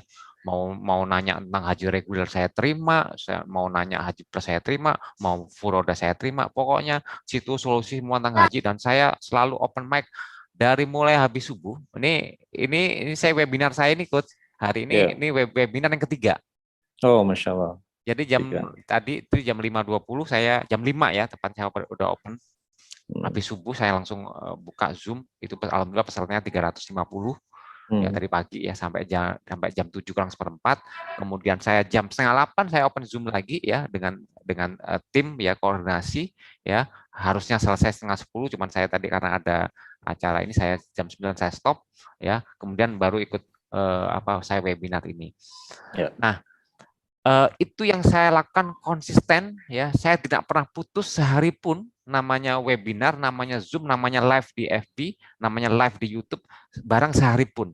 Meskipun tanggal merah atau tanggal apapun, saya nggak pernah. Karena saya sadar betul bahwa yang terdampak pandemi corona, ya memang terdampak secara anggap aja 90% terdampak. Cuman kan masih ada 10%. Ada datanya bisnis-bisnis, industri-industri yang sekarang justru bukan lagi survive, tapi justru naik tinggi. Nah, industri apa saja itu saya gali, saya cek. Oh farmasi, oh ini itu saya deketin mereka. Oke, saya dapat capture-nya, saya mapping tuh. Saya buat petanya tuh. Oh, industri ini saya harus deketin, industri ini saya deketin. Pakai apa? Udah yang bisa dijual kan daftar haji. Ya sudah, kalau ke Eropa kan ngasih jalan-jalan ke mereka ke Eropa nggak bisa kondisi kayak gini. Ke Hong Kong nggak bisa. Udah kasih porsi haji, kan budgetnya sama. 25 juta haji reguler, 50 juta haji plus. Itu yang saya lakukan terus-menerus, nggak berhenti. Saya mapping lagi, segmen lagi, awareness lagi. Tiap hari saya lakukan itu, dan saya tidak pernah berhenti ya. Tim sales saya itu sehari mereka harus outgoing call, itu satu orang itu 20 outgoing call per hari. Dan saya Sabtu Minggu selalu open mic tadi dari Sabtu dari habis subuh sampai habis isya. Itu mungkin 5 kali open Zoom saya. Itu saya lakukan terus-menerus continue ya. Yang saya lakukan juga sederhana, teman-teman yang hadir di sini pasti bisa melakukan modulnya juga itu saja ya. Saya pakai benar-benar full media sosial media ya. Ya alhamdulillah gitu pada saat pandemi ya, qadratullah, justru yang daftar haji di kami, di saya di ISQ itu jauh lebih besar daripada sebelum pandemi. Saat ini kami kontribusi nasional untuk daftar haji itu 10%. Oh, Masya Allah. Kontribusi nasional ya, itu saya hitung haji khusus ya. Belum lagi haji reguler. Haji reguler kan bukan bisnis kita kan ya. Tapi kan begitu ada yang mendaftar haji reguler ya saya arahkan itu, Bu, kalau daftar haji reguler nanti caranya seperti ini ya, hubungi Kanwil, hubungin ini, saya arahkan ke sana. Jadi pokoknya nggak ada satupun ya orang yang niat haji itu lepas dari tangan saya. Nggak mau daftar haji khusus pun, nggak mau daftar haji reguler pun, mereka bisa nabung haji. Saya gandeng tuh BSM dulu ya, sekarang BSI. Saya gandeng BSI, buka tabungan. Ya, tabungan haji. Ya, pengen cepet daftar haji, pengen dapat porsi haji. Ya udah, kulak buat buat oret-oretan gitu ya. Ini kalau pembiayaan haji gimana nih fatwanya? Saya cari ininya, dasar hukumnya, MUI ada gitu kan ya. Terus saya cari peraturan menterinya, ada yang melarang nggak talangan haji atau pembiayaan haji ini dilakukan? Ada yang melarang nggak? Saya pastikan dasar hukumnya dulu. Oh, ternyata nggak ada yang melarang kok, gitu ya. Tinggal saya hubungin siapa? Hubungin finance syariah. Siapa? Banyak di Indonesia. Ada Amitra yang syariah ya, ada Alif, ada yang lain-lain, ada macam-macam. Yaudah kita duduk bareng. Oke, saya punya ide seperti ini, gagasan seperti ini, bisa nggak situ keluarkan produknya? Utak-utik, jadi itu produk pembiayaan syariah untuk Haji Plus. Oke. Ya, itu pembiayaan Haji Plus itu terus terang saja, itu munculnya ide itu dari saya, dari kami, dari ISQ.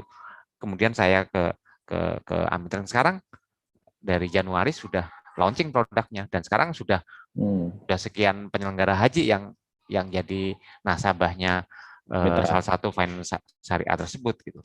Nah, ini kan solusi gitu. Solusi ya akibat apa? Akibat saya melakukan seperti ini, nggak pernah berhenti. Sa'i ya. Safa marwah nggak berhenti. Dan ya tadi, ya alhamdulillah sekarang itu di 2020 kita nerima pendaftar haji itu kurang lebih 400 ya 2020. Jadi per bulan itu kita menerima pendaftaran antara 40 sampai 50. Pernah waktu itu sampai 70 saya per bulan di masa pandemi. Itu daftar haji khusus. Sekali lagi, haji khusus, belum lagi yang saya referensikan untuk haji reguler gitu. Ya sebisa mungkin namanya penyeru haji itu kan sudah melekat ya sejak 4.000 tahun lalu Nabi Ibrahim ya. Ya itu kan kita suruh ya seru saja gitu. Gimana kita ini kan saya sadar betul saya ini PHK gitu. PHK kan tugas tanggung jawab saya adalah menerima pendaftaran haji. Bagaimana kalau kantor saya tutup? Lampu kantor saya itu mati. Nggak ada orang yang ditanya informasi haji. Satu, saya melanggar hukum, melanggar undang-undang.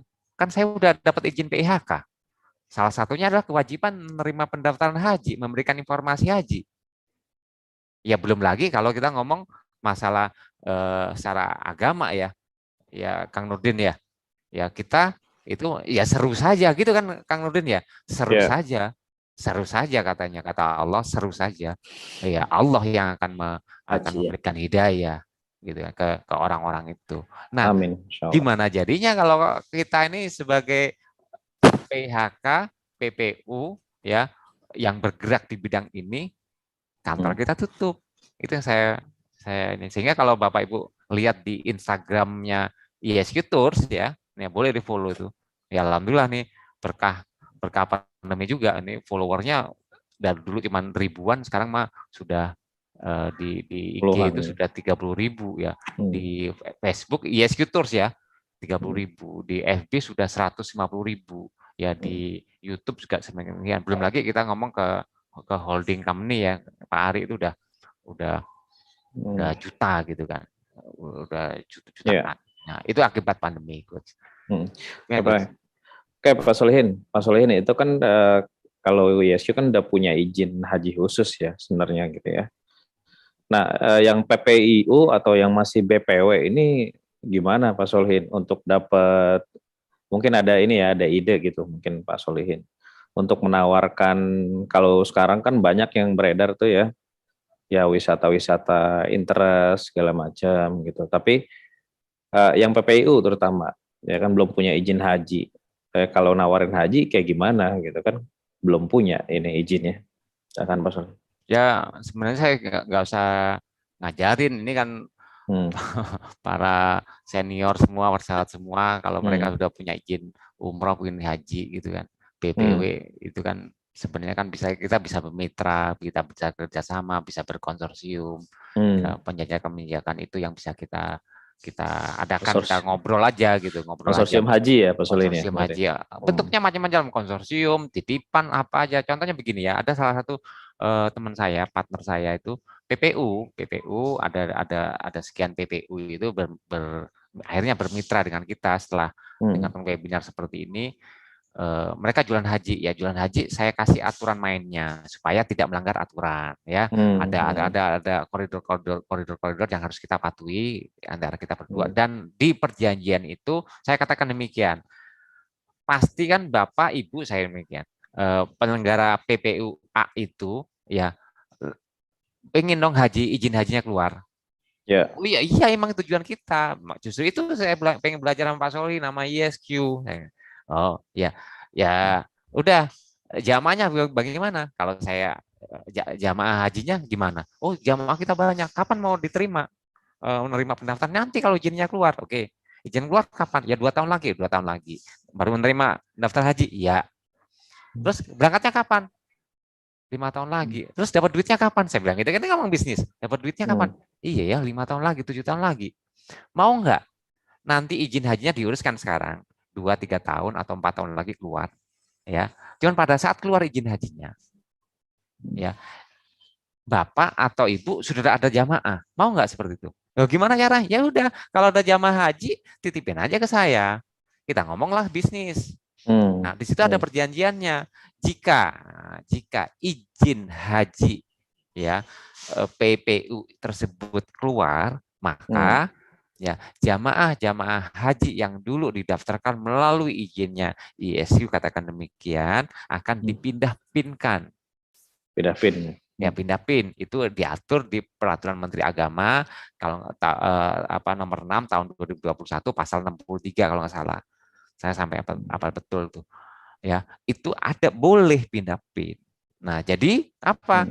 Jadi pada saat dapat izin haji ya, setahun kemudian dia bisa berangkatkan haji. Nanti berangkatnya bagaimana? Ya mau konsorsium lah, mau beli paket lah, mau barang-barang, itu kan soal lain pada saat teknis di lapangan. Yang penting ya saat ini ya kita bisa jualan haji gitu. Ya. Oke, Kang Nurdin. Nah, pertanyaan terakhir ya. Sebentar saya lihat dulu di sini ada yang bertanya ternyata di chat ya. Mungkin bisa dibaca Pak Solihin. Pak Solihin, kalau ada jamaah yang mau daftar haji khusus yang diberikan harga porsi atau harga paket katanya. Kan masa tunggunya 5-7 tahun itu, Pak. Oh iya. Dari siapa ya? Ini dari TFA FBS TNA Mentari Rahmawati. Oke. Ya. Silakan. Makasih. Sebentar, saya insya Allah sih ada khusus nih ya. Ya. Maaf nih Kang Nurdin dan Bapak Ibu semuanya, sekedar sharing saja ya, salah satu faktor jamaah haji daftar itu kan tadi banyak menanyakan harga, sedangkan berangkatnya kan 5 tahun lagi gitu, tahun lagi. Ini saya coba share screen begini. Akhirnya nih Bapak Ibu, saya lanjutkan cerita tadi ya. Akhirnya bahkan saya bisa menemukan dari serangkaian aturan, dari undang-undang, dari peraturan menteri itu, kemudian kondisi lapangan, akhirnya saya menentukan haji itu coach itu ada 2 macam paket harga misalnya. Nanti ini akan saya bawa nih, saya bawa ke penjurnalan di finance accounting gitu. Kan selama ini kan di transaksi itu dihitung pada saat orang bayar, kemudian orang setelah itu menikmatin barang tersebut, betul kan, coach ya? Itu dihitung revenue.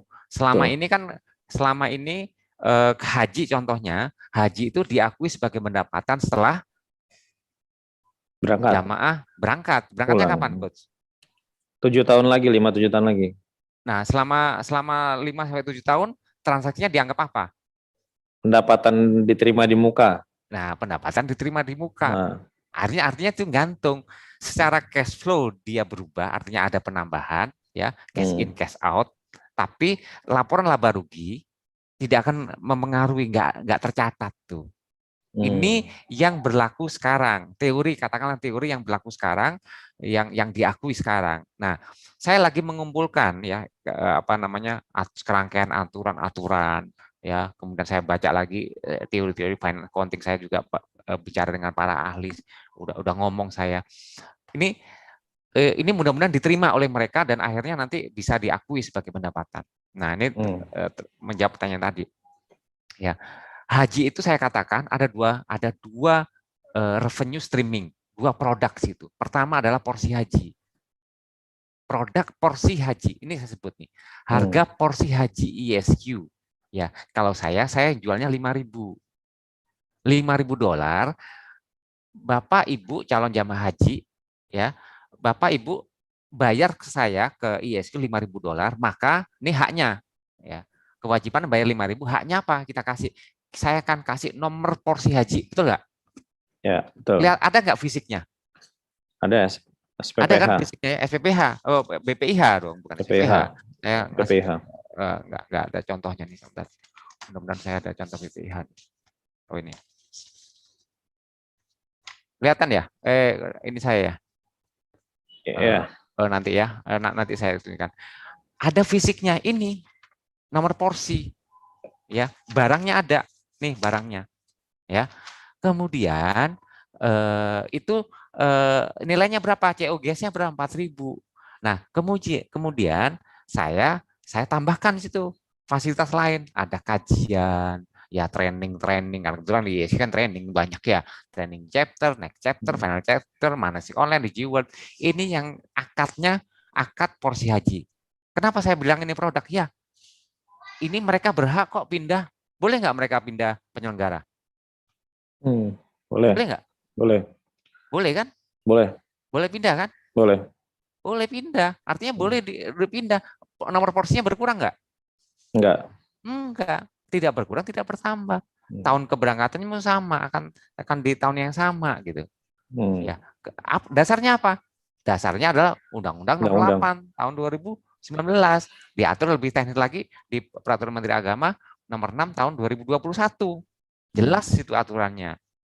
Ya, bahwa uangnya yang bersangkutan ini ada di rekeningnya BPKH. Bisa cek di virtual akunnya BPKH. Nah, itu $1.000 kemana? Nah, $1.000 kan saya kasih fasilitas. Saya buat kajian itu kan istilahnya ada nilainya, berbayar memang kalau orang lain. Kalau jamaah haji ya udah termasuk di harap paket. Training ISQ-nya chapter bayar nggak? Bayar. Next chapter bayar, final chapter bayar, manasik bayar. Paket di G-World kita bayar. Itulah senilai $1.000. Nah, kebijakan kita kalau Bapak Ibu pindah PIN, ya, pindah penyelenggara itu udah $1.000-nya kan boleh-boleh saja saya bilang angus kan $1.000-nya karena udah menikmati fasilitas, betul nggak, Coach?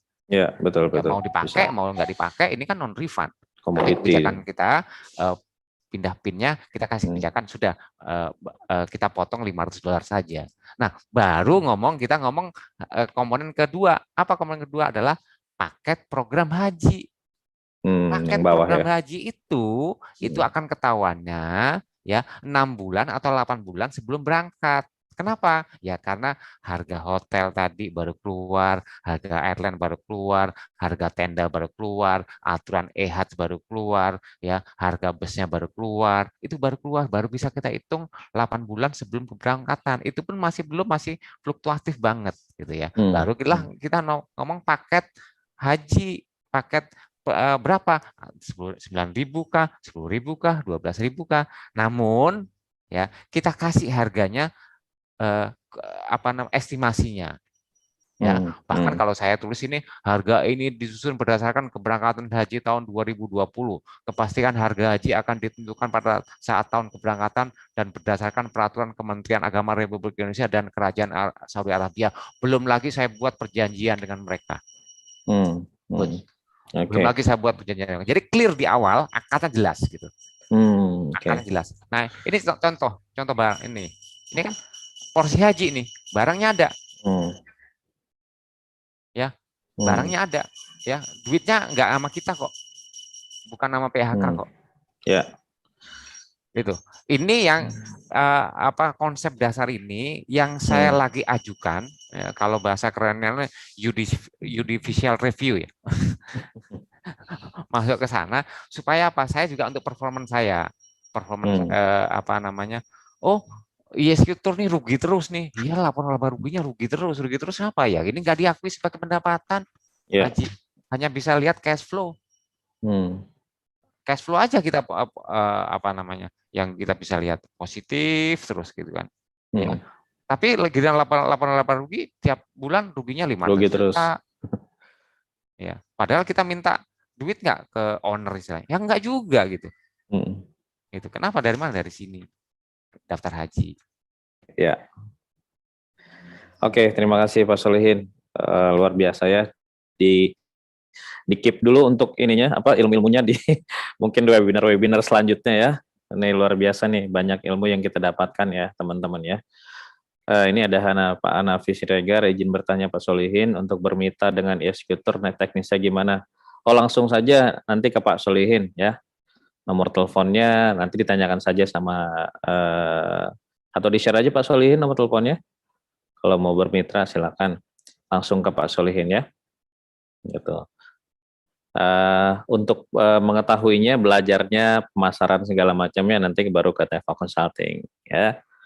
Oke, karena sudah jam 11 lewat ya, izin saya menginformasikan sebelum kuis ya, saya menginformasikan sebuah informasi.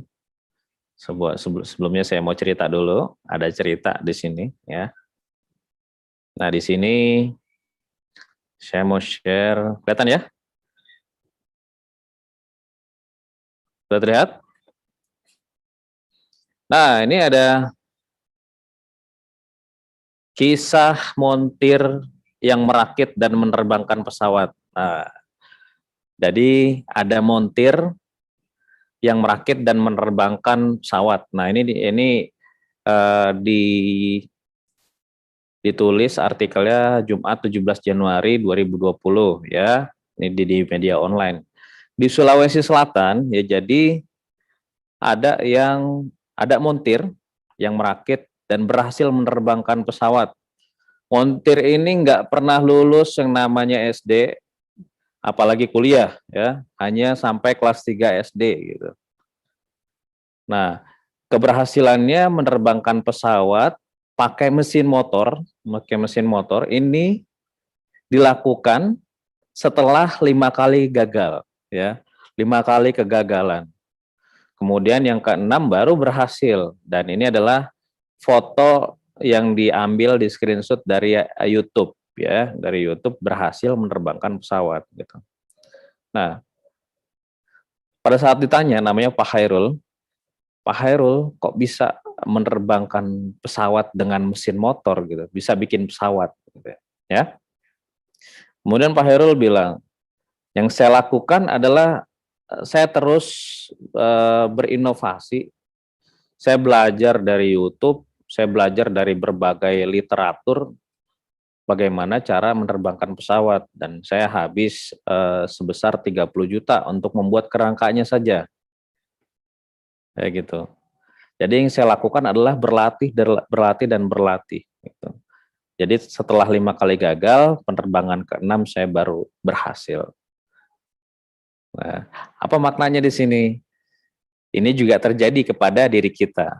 Ya, apabila teman-teman di sini yang BPW, kemudian PPIU dan PIHK, ya, tidak ada BPW, PPIU dan PIHK yang terlatih. Yang ada adalah BPW, PPIU dan PIHK yang terus berlatih. Ya, untuk itulah kita TFA Consulting mengadakan pelatihan yang namanya cara menghitung quotation haji. Ada 2 program, ya. Online short course cara menghitung quotation haji. Ini tanggal 26 Juli 2021 jam 9 sampai dengan selesai. Kemudian juga ada online short course cara membuat program haji khusus yang tadi sudah dijabarkan, ya. Kalau itu 2 hari, Senin Selasa 26 sampai 27 Juli. Nah, ini harganya mumpung lagi promo, ya. Dan kita alhamdulillah insya Allah kita satu-satunya lembaga yang membuat pelatihan seperti ini. Ya, kita belum melihat lembaga lain yang membuat pelatihan seperti ini. Yang secara detail akan kita bahas tadi, kemudian menambahkan value seperti apa, kemudian program-programnya seperti apa. Nah, ini kita akan buat pelatihannya, trainingnya, short course-nya, dan kita akan mentoring setelahnya. Ya, ini masih promo untuk 10 pendaftar pertama, langsung saja menghubungi admin kita. Insya Allah nanti akan ada hal-hal yang lebih dari ini yang Bapak Ibu akan dapatkan, dan nanti kesempatan untuk bermitra dengan PHK, ya, dengan PHK yang bisa menghasilkan revenue, kemudian juga nanti ada mentoring dari PHK tersebut, ya. Kalau kita hanya memfasilitasi untuk trainingnya saja, bagaimana kita memahami haji khusus PHK, ya. Seperti itu, silakan bagi yang mau. Kira-kira menarik gak program itu? Cari. Menarik gak? Menarik ya? Menarik sekali. Oke. Kalau misalnya 10 orang pertama ini sudah terjual, harganya akan kembali normal. Oke.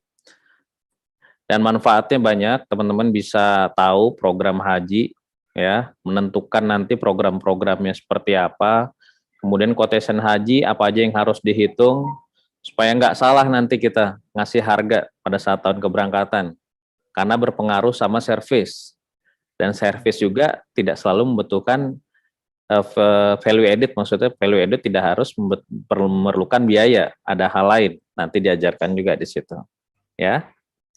Oke, saatnya kita quiz. Oke, saya daftar ya yang keberapa nih. Silakan, ini belum, baru kita launching di webinar kali ini ya. Langsung aja ke admin kita, ke nomor yang tadi ya. Coach, boleh ini nggak Coach? Silakan. Coach ya. Silakan. Mengenai ngitung program, Bapak Ibu semuanya, ini program cara ngitung buat program ya, terutama buat program ngitung, kemudian pasti nanti akan diajari dengan pola marketing ya. Ya, pola marketing aturannya, masuk aturan-aturan itu mahal banget, mahal banget, ilmunya mahal gitu loh. Kita nggak ada satu institusi pun yang saya tahu ya, UIN kan ada mata kuliah jurusan haji ya, jurusan khusus, jurusan khusus, tapi tidak diajarkan ini. Itu di akademis, apalagi kita gitu sebagai profesi kita di umroh dan haji atau BPW atau kita sebagai tour leader ya, terutama tour leader umroh segala macam ya. Nggak ada dimanapun. Terus saya yakin yang ngajar juga ini kan ada yang paling nggak pengalamannya di haji terutama ya, itu di atas 10 tahun 15 tahun gitu. Itu apa namanya, istilahnya kalau kemarin saya ikut webinarnya Pak Rustam ya, CEO dari Khalifah, itu istilahnya kalau menjalankan memberangkatkan haji itu keuntungannya, katakanlah keuntungannya itu untuk operasional setahun. Itu operasional, untuk operasional setahun. Itu satu. Artinya apa? Dahsyat nih. Hitungannya dahsyat sebagai basicnya. Dan saya katakan itu jarang sekali diajarkan secara umum. Biasanya yang hitung haji itu ya owner. Owner betul. gitu. Rata-rata owner gitu yang megang hitungannya gitu. Kemudian kedua, ilmu haji itu ilmu menjual haji, katakan demikian. Itu mahal. Mahal kenapa? Tidak semua orang bisa pede ngejual haji. Bagaimana meyakinkan calon jamaah haji itu yang di di otaknya si calon jamaah haji itu udah macam-macam. Ini travelnya bener apa enggak? Nipu apa enggak? Betul enggak? Betul. Bagaimana saya cepat bisa berangkat? Gitu ya. Terus kemudian ini travelnya bonafit apa enggak? Gitu.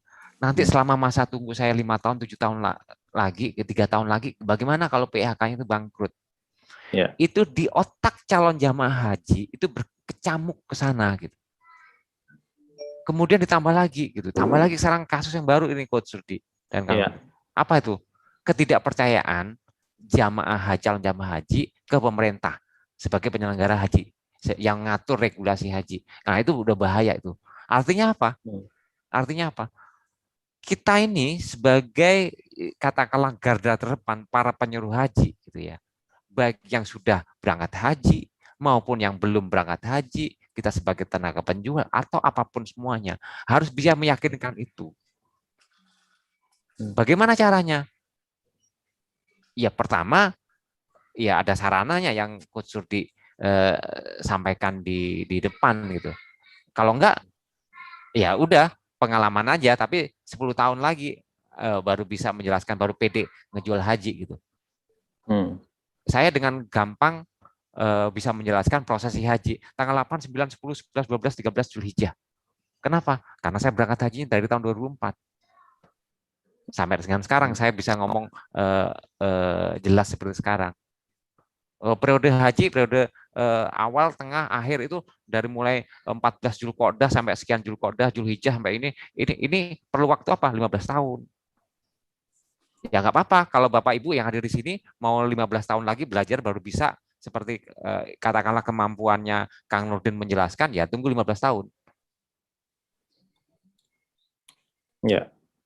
Nah, di sini kalau nggak salah ada ini ya, ada PPU atau PHK yang lengkap membawa konsultannya ini nonton di sini. Iya, Charliah Al-Fariah apa nih? Dari mana nih? Ini contoh yang saya lakukan di ISQ. Ya. Di ISQ itu kita punya tenaga penjual itu kurang lebih ada 7 konsultan haji itu. Semuanya belum pernah berangkat haji. Tapi kalau Bapak Ibu boleh tes, kalau Bapak Ibu nanya ke mereka yang perempuan atau laki yang masih junior itu jelasin haji itu udah kayak air. Udah tahu peraturan menteri, udah tahu undang-undang, tahu program perjalanan. Kuncinya apa? Ya setiap hari saya ngomong seperti ini. Setiap hari saya ngomong pagi, siang, sore saya ngomong haji, pagi, siang, sore saya ngomong haji, pagi, siang, sore ngomong haji. Nggak ada lain. Pasti kesulitannya adalah cara menjelaskan haji. Kalau sudah kita nih tenaga penjual, penyuluh hajinya nih Coach Rudi, ya. Kita nggak yakin dengan produk kita. Sedangkan nih ibarat nih orang mau beli Avanza, Avanza berapa harganya Coach? 200 juta ya. 200 juta. Ya. Tapi yang jelasannya nggak pede, kira-kira gimana Coach? Oh, saya nggak tahu ya ininya di mana ya, giginya sebelah mana saya nggak tahu nih. Gimana Coach? Jadi beli nggak Coach? Nggak jadi, nggak firm. Apa yang ditawarkan? Ayo pasti tanya lagi ke penjualnya mobil tadi. Udah pernah bisa bawa mobil nggak? Enggak. Lah, ya udah mundur tuh. Ya, betul. Makanya program ini tuh lengkap nanti. Mulai dari program, harus ikut nih, pokoknya yang PHK, yang BPW, semuanya. Dan saya tahu Coach, pasti Coach Rudi sama Kang Nurdin itu tekanan luar biasa dari teman-teman PHK. Betul. Banyak yang minta ini. Bukan apa yang harus dilakukan gitu. Saya yakin bukan banyak yang minta, dimusuhin. Itu juga ya lebih banyak kalau itu. Dimusuhin kenapa? Buka dapur gitu, buka resep gitu. Ya. Betul nggak Kang Nurdin? Ya kita niatnya Insya Allah untuk amal kebaikan jariah ya. bagi Betul. ilmu Om. Semoga Betul. bermanfaat. Saya dimintain tolong juga mau. Siap, siap. Mumpung lagi Ya. pada grounded semua nih Pak Solihin, apa yang expertnya lagi pada grounded ya kan? Kalau misalnya lagi nggak grounded, lagi nggak pandemi, mungkin udah di mana-mana. Ya, Ustadz Nurdin juga mungkin udah lagi di Saudi, udah geret-geret koper mungkin ya. Kita nggak tahu. Mumpung lagi grounded ya, mumpung ya. Kalau ada ini investasi terbaik untuk saat ini adalah investasi untuk diri sendiri. Ya, kalau nggak bisa di travel, nggak bisa dipakai di travelnya, minimal kita punya skill itu, kita bisa pakai di mana-mana. Kita bisa ngajarin ke staff kita juga, ya. Kita bisa sendiri, sudah bisa pribadi, bisa ngajarin ke orang lain, gitu ya. Pak Solihin seperti itu contohnya. Belum pernah haji, tapi udah bisa jelasin semua tentang haji, mulai dari peraturan-peraturan menterinya, seperti itu ya.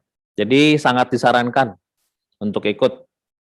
Karena banyak peluang di sana, banyak relasi, dan tentunya saat ini pertanyaan dari yang masuk ke kita KTF, apa yang harus kita lakukan untuk teman-teman BPW PPU, ini yang bisa kita lakukan. Ini jawaban dari pertanyaan semua yang masuk ke kita. Oke? Setuju ya? Oke, terima kasih karena sudah waktunya kita kuis ya. Kita akan membagi buku ini untuk satu orang, Umroh Anti Mainstream. Umroh Anti Mainstream ya. Ini ada yang sudah dapat juga di sini. Ini karyanya Ustadz Nurdin Hidayat. Ya, Ustadz Nurdin Hidayat. Bagi yang sudah mengisi tadi absen, ya, akan kita kirimkan ke alamat yang sudah diisi. Ya, pertanyaannya adalah, saya ngasih pertanyaan ya Pak Solihin, izin ya. Pertanyaannya, jawabannya di kolom chat ya, di kolom chat, di kolom chat. Pertanyaan di kolom chat.